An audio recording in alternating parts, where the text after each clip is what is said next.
Esta mañana vamos a hablar justo de eso, de cómo Dios quiere expandir su iglesia aquí en este lugar.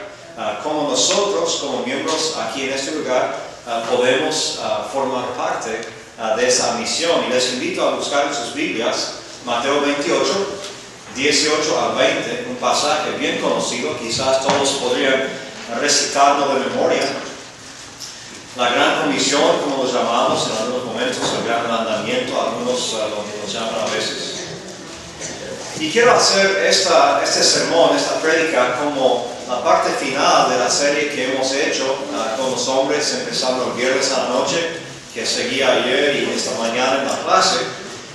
Es parte de una serie de promesas que queremos hacer como cumplidores de promesas.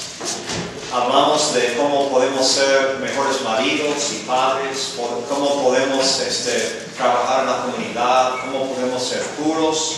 Y esta mañana en la clase hablamos de cómo podemos bajar las barreras de raza y todo tipo de prejuicio, cómo Dios nos va a ayudar a hacer eso. En esta prédica, pues, quiero hablar de cómo Dios quiere que influenciemos al mundo alrededor. Es un llamado por Dios a participar en su obra. ¿Sí? Como Cristo dijo en Juan 5, Él no hace nada sino lo que ve hacer al Padre. Y así queremos ser también. No queremos hacer nada que el Padre no está haciendo, pero si el Padre lo hace, queremos participar.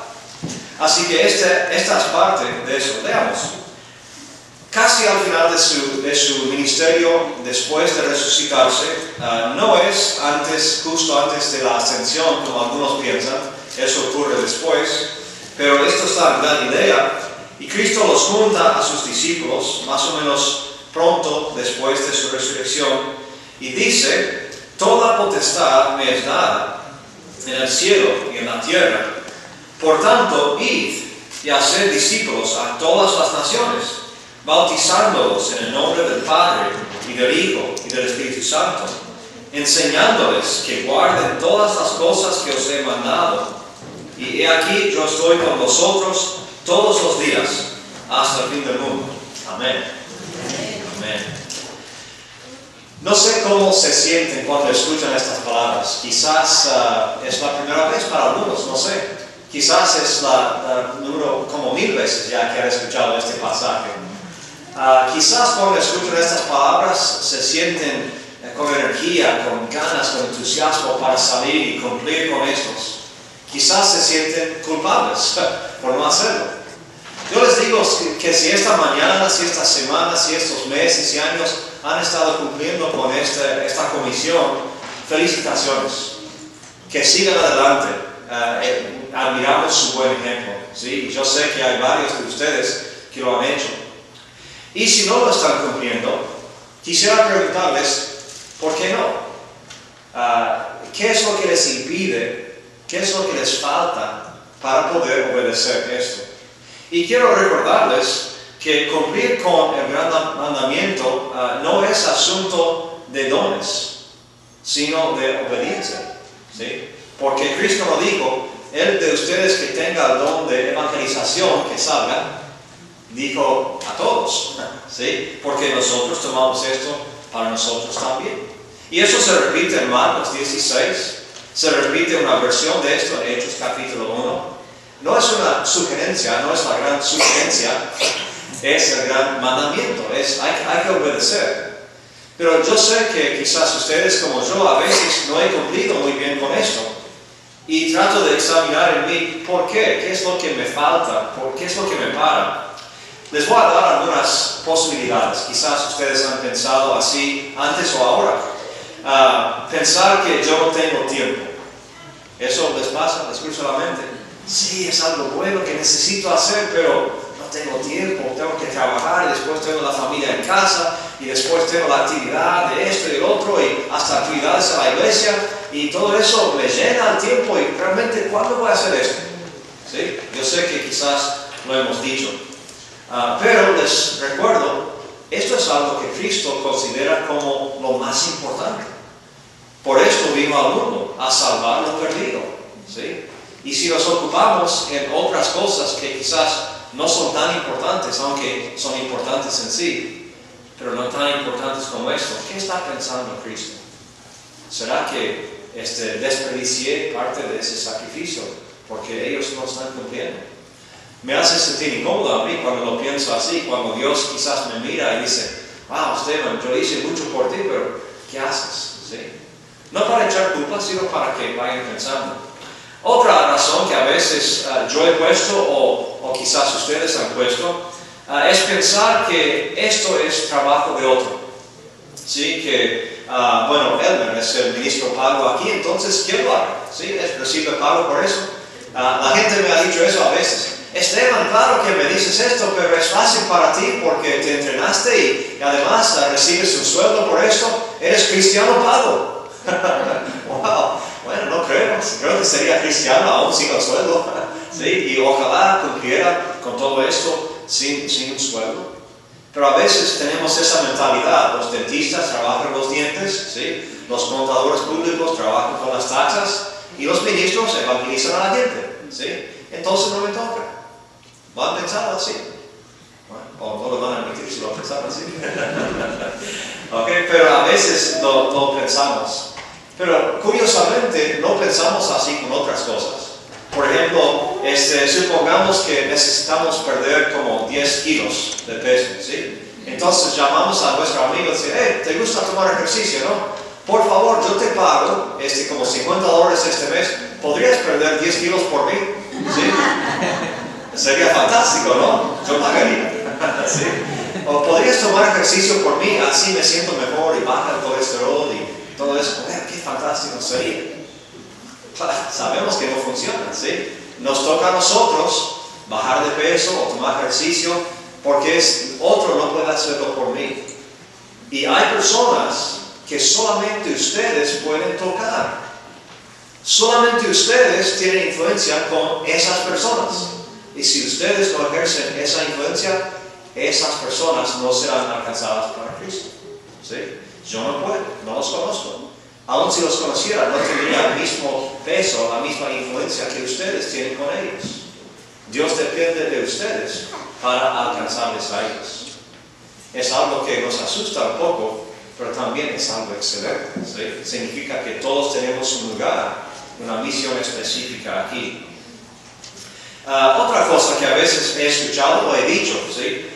Pensar que si lo hacemos a larga distancia, o sea que si mandamos dinero a otro país para sostener a un misionero, si mandamos el dinero a un amigo en la iglesia allá en El Salvador o en Guatemala o en México o en Argentina, pensamos, bueno, ya está, puedo lavarme las manos y listo, ya cumplí con mi misión, ¿sí? Les mandé dinero. Y eso está bien, mandar dinero hace falta, ¿sí? Yo beneficié de eso por unos años en Argentina, qué bueno, pero ahí no termina la cosa. Quiero darles varios ejemplos bíblicos de lo que debemos hacer y ser, que nos ayudan a entender cómo podemos cumplir aquí. Por ejemplo, cuando alguien enciende una luz, sea linterna, sea una vela, ¿dónde brilla la luz? En la oscuridad, sí. Si yo enciendo una vela aquí, ¿dónde va a caer esa luz? Aquí, ¿sí? No puedo prender la vela aquí y la luz aparece en China, ¿no? Y no puedo prender una vela en China y la luz brilla aquí. No funciona así. Donde está la luz, ahí cae la luz, ahí brilla, ¿sí? Y así debe ser. Yo necesito brillar aquí, dice Cristo en Mateo 5, ustedes son la luz del mundo. Significa que donde estén deben estar brillando, ¿sí? No apagándose. Otro ejemplo, mismo pasaje en Mateo 5, sal. ¿A qué da sabor el sal? ¿A qué comida? Sí, a la comida sobre la cual está, ¿sí? Ponemos sal en esa comida y esa comida beneficia y comemos eso y sentimos la sal ahí. Lo saboreamos. No puedo echar sal aquí y cae en México. De repente sale de aquí y vuela a México, ¿sí? Cuando lo pongo, aquí cae, aquí da sabor y listo.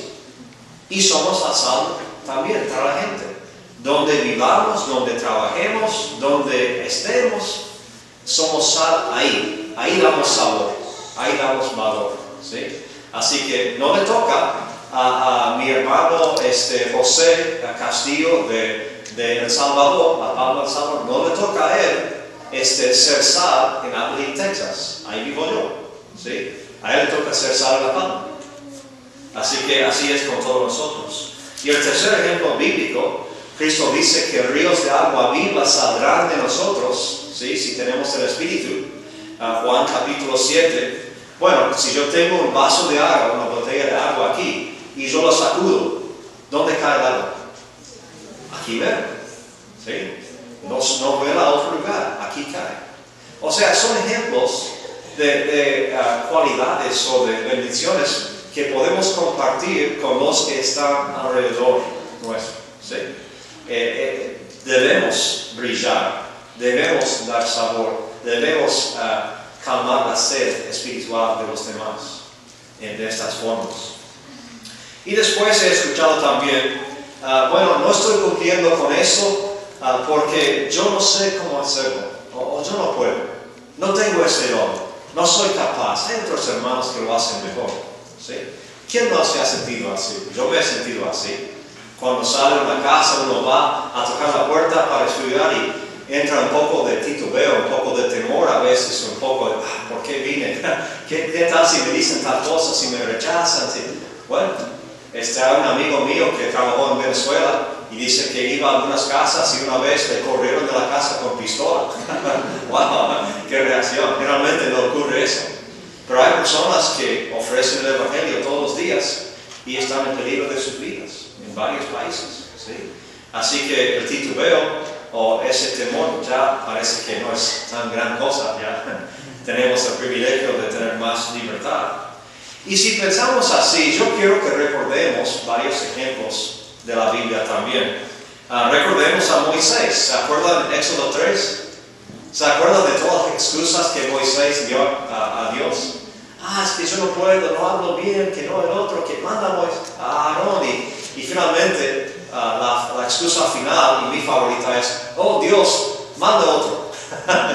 Directamente, finalmente honesto, manda otro, no quiero hacerlo, ¿sí? Y la respuesta de Dios no era, sí, Moisés, eres elocuente. La respuesta de Dios era, estaré contigo. No tienes que hacerlo solo. Estaré contigo. Ok. Bueno, Moisés seguía, no siendo elocuente, seguía con sus fallas, con sus temores, pero seguía con Dios.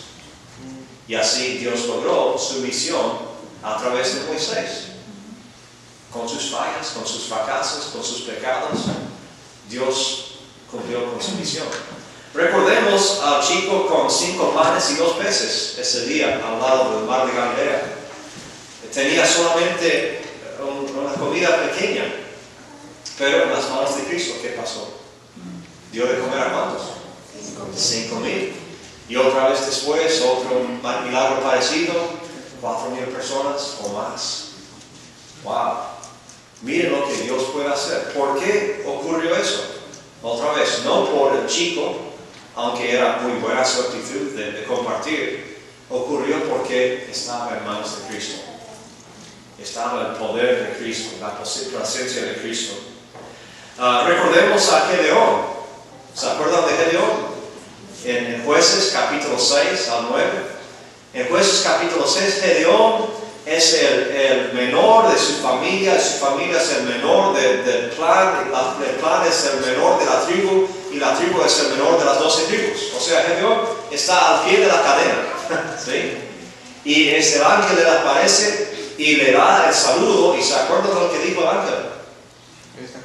Dios está contigo, guerrero valiente. Wow, ¿cómo? Guerrero valiente está escondiéndose Gedeón en el momento, ¿sí? Pero ¿qué pasó? Con la presencia de Dios, Gedeón derrotó a los madianitas y era gran victoria, ¿sí? Recordemos a Pablo. Pablo al comienzo era enemigo de Dios, mataba a los cristianos, pero con el cambio de Dios en su vida, él logró miles de conversiones, muchísimas iglesias establecidas. Y recordemos otro caso un poco más gracioso, que es el caso de Balaam. ¿Se acuerdan de Balaam? Números 22 al 24. Él está yendo para dar una profecía a los enemigos de Israel. ¿Y quién habla? ¿Ah? El burro. El burro de habla. Dios usa hasta los burros para hablar a la gente y comunicar mensajes de Dios. Que por lo menos que seamos lo mismo de obedientes que el burro. Sí, por lo menos. Que los burros no sean más obedientes que nosotros. Sí, wow, qué triste sería. Así que recordemos a estos casos. Y lo que tienen en común es que no lo tuvieron que hacer solos. No dependía de ellos. No dependía de sus talentos. No dependía de su experiencia. No dependía de nada de eso. Dependía de la presencia y el poder de Dios en ellos. Será lo mismo con nosotros también. Si salimos para cumplir con la misión de Dios, Dios estará con nosotros. Él lo quiere así. ¿Cómo nos va a fallar si nos mandó a hacerlo y si quiere lograrlo? Si es su voluntad, ¿cómo vamos a fracasar? No vamos a fracasar. No digo que siempre la primera visita que van a responder y bautizarse, no digo que siempre tendremos éxito, pero no fracasaremos en la misión. Si otros rechazan a Dios, eso no es fracaso nuestro. Si salimos y damos la palabra de Dios, hemos tenido éxito. Amén. Así es, hemos tenido éxito. Así que la pregunta es, descartando estas excusas, ¿sí? Porque no las queremos más. Descartando las excusas, ¿cómo empezamos? Y quiero volver a mirar este pasaje brevemente. Cuando dice en versículo 19, hacer discípulos, bautizándolos, y después dice enseñándolos, ¿sí? Esas tres palabras, hacer, bautizando y enseñando, en el original son participios presentes, o sea que significa que es una acción no de una vez, un día, sino continua. Es una acción continua, todo el tiempo.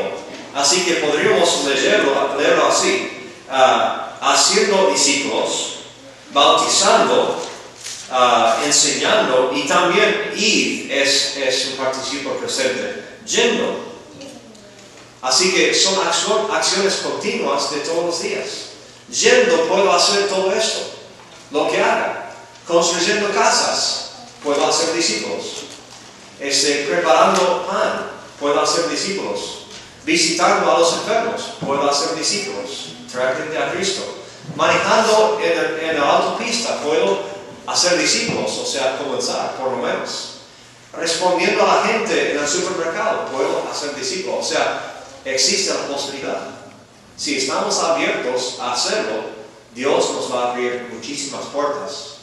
El problema para mí, por lo menos, es que a veces no tengo los ojos abiertos para aprovechar esas oportunidades. Pero Cristo nos dice aquí, yendo, hagan todo esto. Y podemos hacerlo. Y podemos hacerlo, como yo dije antes, en el amor y el poder de Cristo. Y quiero resaltar algunas cosas. Miren conmigo en 1 Corintios, capítulo 13. El famoso capítulo del amor. 1 Corintios 13. Empezando en versículo 4. Dice, el amor es sufrido, es benigno, el amor no tiene envidia, el amor no es jactancioso, no se envanece, no hace nada indebido, no busca lo suyo, no se irrita, no guarda rencor, no se goza de la injusticia, mas se goza de la verdad. Ahora, fíjense una cosa interesante aquí con estas cualidades o estas acciones. Ninguno es emoción. No digo que no están relacionados con emociones, pero ninguna es emoción. Estas cosas, estas cualidades son decisiones que tomamos. Decidimos no hacer nada indebido. Decidimos ser sufridos. Decidimos no envidiar. Decidimos no irritarnos. No es algo que es inevitable, que tenemos que reaccionar con emociones. Decidimos portarnos en amor y con amor. Porque a veces la gente dice, no puedo, no lo siento. O sea, no nace en mí eso. No, es mentira, no tiene que nacer como emoción. Esto es obediencia a Dios. Dios es amor, somos hijos de Dios, vamos a vivir en amor. Es decisión. Y a veces tenemos que actuar como si sintiéramos el amor, porque a veces no comenzamos amando. No sé, con ustedes, a veces con un amigo, con la esposa, el esposo, con los niños, a veces no sentimos la emoción que sabemos que debemos sentir. Y tenemos que actuar así como si sintiéramos esa emoción. Es una decisión. Y es una táctica en la consejería familiar que dice el consejero: bueno, yo sé que ustedes dos no sienten el amor ahora en este momento, sé que están enojados, pero quiero que se porten como si sintieran el amor. Quiero que actúen de esta forma, como si sintieran el amor. Y lo interesante es que después de portarse como si sintieran ese amor, empiezan a sentir el amor. La emoción sigue la acción, ¿sí? Es obediencia a veces primero, sin la emoción, y después Dios nos premia con la emoción y sentimos el amor. Creo que ustedes han vivido lo mismo, ¿sí? En sus matrimonios, en sus trabajos, en sus familias. A veces no queremos hacerlo, ¿sí? Pero es decisión, es obediencia. No conozco a ninguna mamá, ningún papá que le haya gustado levantarse a las 3 de la mañana para cambiar un pañal, ¿sí? No sé, no conozco a ninguno así. ¿Pero por qué lo hacen? Bueno, porque es cumplir con ese deber de cuidar a ese niño. Y después, muchas veces, cuando uno lo hace, ya está terminado, ya ha cambiado, uno lo mira, lo agarra al niño en sus brazos y siente amor, está contento de haberlo hecho, y el niño ya contento vuelve a dormir y uno va a la cama: qué bien, me alegra de haberlo hecho, ¿sí? La obediencia primero y después viene la emoción muchas veces. O quizás no viene inmediatamente y tenemos que seguir obedeciendo. Es decisión. Hay una historia interesante que tiene que ver con esto, porque a veces ese amor no nace en nosotros, no viene fácilmente, y la obediencia tampoco viene fácilmente, ¿sí? Tenemos que pedir que Dios nos dé la obediencia y la habilidad de obedecer, porque no queremos. No sé si ustedes han escuchado la historia de Corrie ten Boom. Es una persona que vivió en Holanda con su familia durante la Segunda Guerra Mundial y escribió un libro. Hay una película también que se llama algo como El Refugio Secreto. ¿Han escuchado de ella o de la historia? ¿Sí? Y su familia durante la Segunda Guerra Mundial sabía, como cristianos, que había muchos judíos huyendo de los alemanes, tratando de escaparse de los alemanes, porque si no, hubieran sido mandados a los campos de concentración y matados ahí. 6 millones murieron así. Bueno, esta familia decidió ayudar a esos judíos. Entonces prepararon un escondite en su casa, un lugar secreto, un refugio secreto, por eso el título. Y lo hacían aparecer como parte de la pared, ¿sí? Pero había otra salita detrás de la pared. Y cuando tenían judíos, los escondían en esa sala, especialmente cuando llegaron los alemanes para buscar a los judíos en su casa. Y varias veces los alemanes estaban seguros de haber visto a judíos entrando en su casa, pero ya después, buscando la casa, no los encontraban. Y ellos ayudaron a cientos de judíos a escaparse, huir de los alemanes. Pero un día estaba enferma Corrie y algo pasó mal y alguien les delató. Y los alemanes llegaron y encontraron a los judíos en la casa y llevaron a toda la familia al campo de concentración. Aunque no eran judíos, habían ayudado a los judíos. Y pasó como 1 o 2 años Corrie y su familia en el campo de concentración. Y los trataron tan mal que toda la familia, menos Corrie, murió ahí en el campo de concentración. Especialmente su hermana querida y su papá, que estaba con ella. Bueno, al final de la guerra fue librada y salió impactada, por supuesto. Y empezó a hacer tours donde hablaba de su experiencia, dando testimonio del poder de Dios. Y en el campo de concentración ella seguía evangelizando y todo. Así que contaba de todo eso después de la guerra. Y ella dice en otro libro que una noche estaba dando la conferencia en como Polonia, algo así. Y dio la conferencia más o menos de este tamaño. Y al final de su conferencia la gente venía a saludarle y se acercó un hombre y al acercarse más se dio cuenta que era el soldado que la había tratado mal en el campo de concentración y que había ayudado a matar a su hermano. Y ese soldado se le presentó a ella y dijo: hola, soy fulano, yo era el soldado ahí, no sé si recuerdas. Y ella, ¿cómo que no te recuerdo? ¿Sí? No sé si recuerdas, pero yo estaba en el campo de concentración y después me convertí, ahora soy cristiano y me he arrepentido de todo lo malo que hice y vine aquí ahora a pedir perdón. Y ella dice que me sentía helada, dice. No sabía qué hacer. Justo había dado una prédica acerca del arrepentimiento y el perdón y ahora me tocaba perdonar a este soldado que me había maltratado, se había burlado de nosotros, había matado a mi hermana y ahora me está pidiendo perdón. ¿Qué hago? Y dice que se sentía como helada, sus brazos al costado, y dice que me sentía que no podía ni levantar los brazos para tocarle, ¿sí? Porque el hombre estaba ahí con la mano extendida. Y ella oró en su mente y dijo: Dios, si tú quieres que yo perdone a este, pues ayúdame, porque yo no puedo, yo no tengo la fuerza para hacerlo. Entonces ella dijo: bueno, y Dios me dio la fuerza y levanté la mano para tomarlo como fríamente, y dice que cuando tomó su mano sintió como una corriente eléctrica que corrió por el brazo, y ahí le entró en su corazón el amor de Dios y le pudo perdonar a este soldado. Y se abrazaron y estaban bien. Yo digo: wow, qué fuerte, ¿sí? Y a veces es difícil para nosotros perdonar pavadas en la vida. Pero ¿de dónde vino esa habilidad? No era de emoción de amar a ese soldado, porque no lo amaba, lo odiaba. Ese amor vino de Dios. Y era decisión de obedecer a Dios y confiando en el poder de Dios que ella levantó el brazo para tomar la mano. Y Dios cumplió.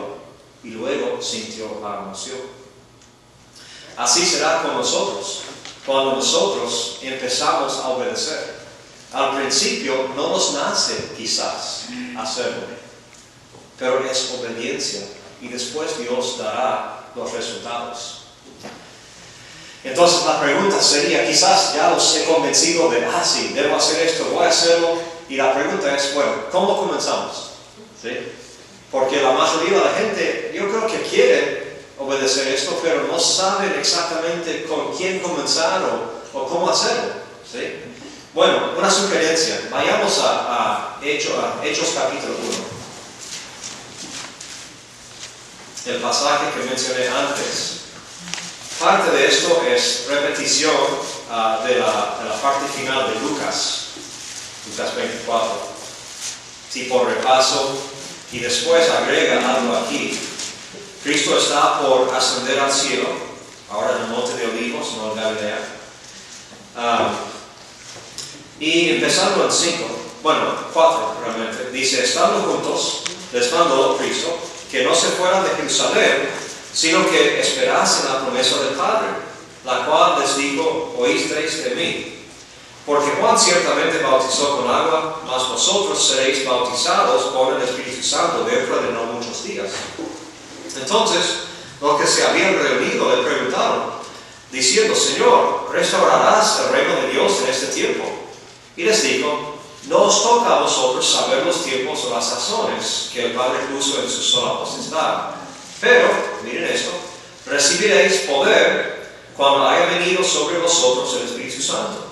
Y me seréis testigos en Jerusalén, en toda Judea, en Samaria y hasta lo último de la tierra.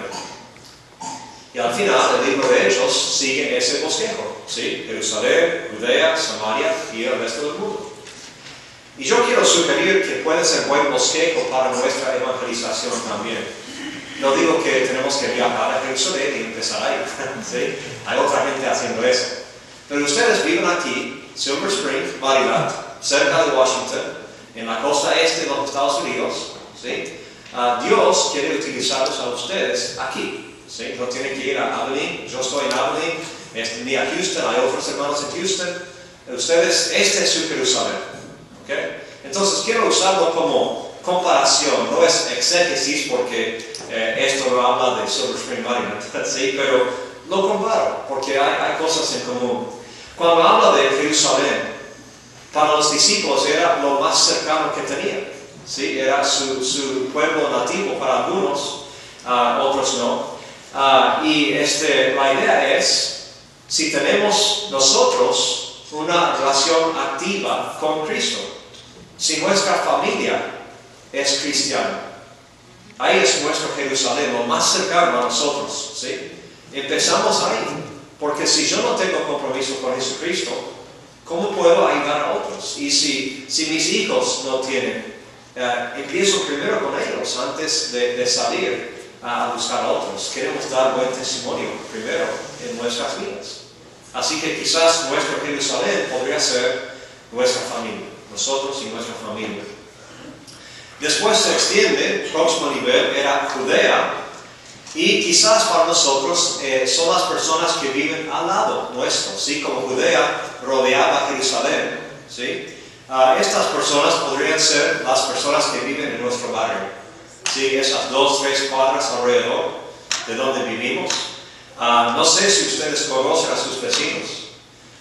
Es fácil en estos días vivir en una zona y ni conocer ni todas las personas del bloque, ni la persona que vive al lado. No sé cómo es en sus casos, algunos son extrovertidos y seguramente conocen todo el barrio, ¿sí?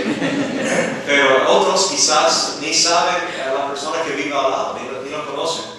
Entonces, estoy pensando en esto porque recién me mudé a Abilene y estoy en una casa diferente, ¿sí? Un barrio diferente. Y una cosa que estoy tratando de empezar a hacer es salir, tocar la puerta de algunos vecinos y decir, bueno, soy Esteban Austin, recién me mudé a este barrio. Quería conocerle y saber si hay algo que puedo orar por ustedes, poner en oración. Algo sencillo, o sea, no estoy tratando de arrastrarlos al bautisterio el primer día, ¿sí? Pero es una forma de establecer un puente, ¿sí? Algo sin amenaza, ¿sí? Algo bien sencillo. Y así, empezando ahí en el barrio. Después de eso, dice Samaria, y Samaria era la próxima región más al norte de Judea, ¿sí? Más lejos, y quizás podríamos comparar esto al resto de la ciudad, ¿sí? Porque hay varias ciudades pegadas aquí, una región bastante comprimida. ¿Qué tal el resto de Silver Spring o Gaithersburg o Washington también? ¿Cómo están involucrados en esa parte de la ciudad o la comunidad ahí? Están participando en algo que les lleve a contacto con otras personas, fuera de la familia, fuera de la iglesia, fuera del barrio. Aquí veo que a veces nos cuesta esto. Decimos, wow, basta con mi familia, mi barrio, ya es suficiente. ¿Sí? Pero si oramos y decimos, Dios, si hay una persona en mi ciudad o mi comunidad que quieres que toque, pues tráeme a esa persona. Muéstrame quién es y yo trataré de responder. Y quizás una persona del trabajo empezará a hablarte de algunas cosas de Dios o con preguntas de la vida y ahí está la puerta abierta. Quizás si sus niños están en un coro en la escuela o quizás tocan un instrumento o juegan al fútbol en una liga de niños y conocen a otros padres, quizás son ellos su Samaria, ¿sí? Y pueden hablar con ellos. Pueden llevarles comidas. Ustedes, las damas, muchas cocinan bien. Ya aproveché algunas de ellas ya estas comidas este fin de semana. Si están enfermos, pueden cuidar a sus niños, quizás, algo sencillo. No es un sermón que vamos a Mateo 28 y vamos a hablar de Hechos 2:38. No, es algo que les muestra su amor de forma sencilla. Quizás los hombres que saben mucho de carros o de reparar algo en la casa, ¿sí? Algunos tienen dones en eso excelentes, tenemos varios en construcción. Bueno, no sé si hay viudas o mamás solteras o familias que son pobres y necesitan ayuda en reparar algo, ¿sí? Para sobrevivir.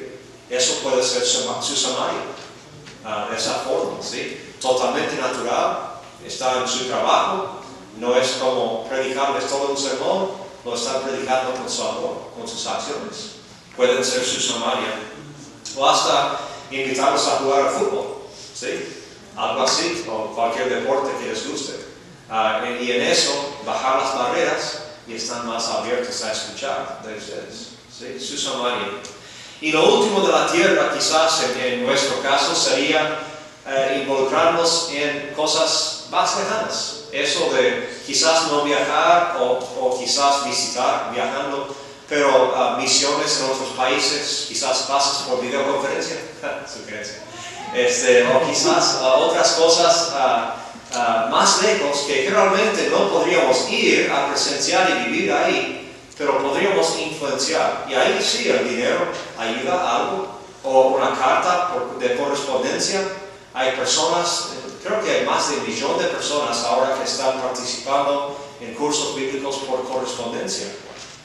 Pueden hacer eso. Yo estoy conversando con 3 personas de ese medio ahora en lugares donde nunca fui, ¿sí? No es gran cosa, nos lleva mucho tiempo, pero es una puerta más, ¿sí?